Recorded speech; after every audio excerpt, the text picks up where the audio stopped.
এই পন্টি, স্যার আইলে বলবি আমি হ্যান্ডেল মারছিস। তুই মার, আমি দেখছি, চাপ নিই না। হ্যাঁ বোকাচোদা, যদি না বলিস গাঁড় মারা দেবো। আমি এখন ফোনে বিয়োগ দেখছি, বুঝতে পেরেছিস? দেখ দেখ, তুই দেখে নে। স্যার আইলে বলবি, নাহলে গাঁড় মারা দেবো। ঠিক আছে নে রে বোকাচোদা। এই বোকাচোদারা, আমি শুয়ে শুয়ে সব দেখছিলাম, আমার কারখানায় এসে গ্যান্ডেল মারছিস। দাঁড়া বোকাচোদা, নে বোকাচোদা ঘুষি খা। খা শালা ঘুষি ব্যবসা বেটা। আহ মালিক, এত জোরে মারবেন না। ঠিক করিস বেটা বোকাচোদা।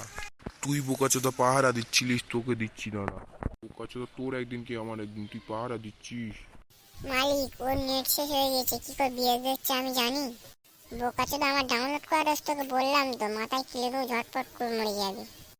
মালিকের মিথ্যে কথা বলছে, মালিক আমার মাফ করে দাও প্লিজ মালিক। তবে রে বেটা পাহারা দেওয়া দিচ্ছি দাঁড়া এনে। আহ, যা বাবা, খাঙ্কি ছেলে মরে গেল নাকি? আরে অ্যাম্বুলেন্স, আমার কারখানার লেবার একটা মরে গিয়েছে, তাড়াতাড়ি আসো।